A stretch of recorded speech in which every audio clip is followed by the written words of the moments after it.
疲れた。お父さん、楽しかったね。ふふふふ。はあ、血撫でさせてくれないな。そうだ。よっ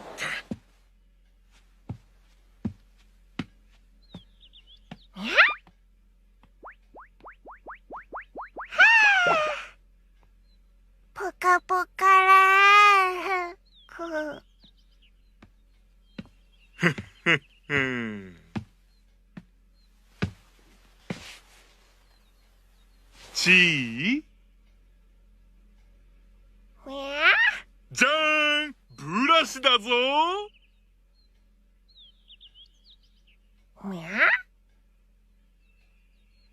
え、そんな。ちー。なんだ。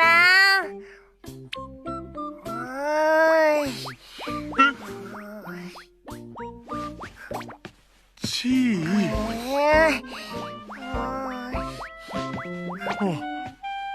どうして。お父さん邪魔だ。